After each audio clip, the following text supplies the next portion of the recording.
this is the conversation itself and the entire thought process is viewed by many people as a luxury that many people don't have the time, the ability to sit in and to understand, where does my life force end? I have 4 kids. We live in a 1-bedroom, apartment in New York You shouldn't City. have made 4 kids if you have only 1 bedroom. Right. Okay. simple Okay. thing. Cool. Well, I get it. Now we're talking about the morality of parenthood. I get it. But what I'm saying is, people find themselves in circumstances whether they plan to be there or not, and life has a way of dictating how much energy we can devote to this type of extracurricular.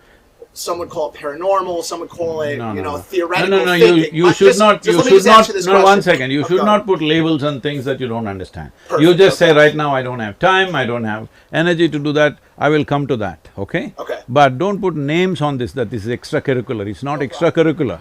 It is most fundamental to life. If you want to live a sensible life, it's important that you know at least what is the nature of your existence. Without knowing the nature of your existence, if you try to handle this, you'll make a fool of yourself with the world. Right. So now that we know that, Got it. and you ran us through that, now that we know the nature of our existence. No, we don't. No, that's not how it works. That's what you always. I'm the water that I drank.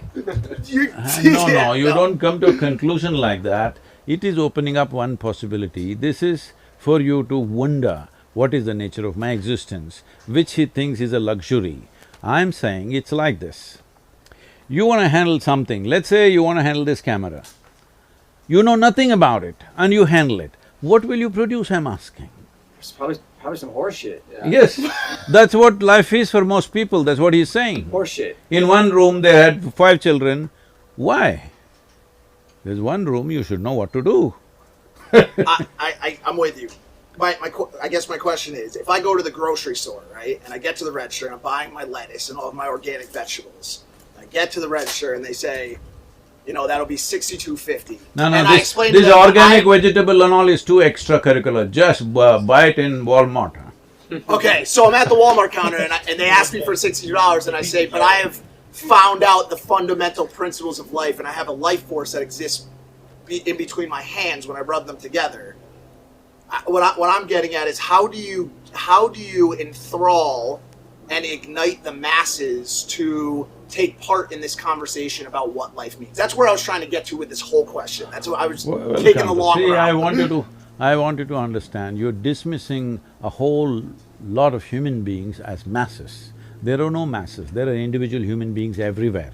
If you have the patience, if you have the compassion, if you have the involvement, even if you go into the slum, there also there are individual human beings, there is no slum dwellers there. Hello? Yes or no? Yes. This mass of people, there's no such people. There are individual human beings. Every one of them is concerned about his or her life. Every one of them want to live well. I'm saying, if you want to use the camera well, the first thing is to read at least the instruction manual, even if you don't go for a training, isn't it? Hello? Isn't it so? So I'm just talking about the instruction manual for such a complex machine that's been given to you. The most sophisticated technology on the planet is this one, the human mechanism.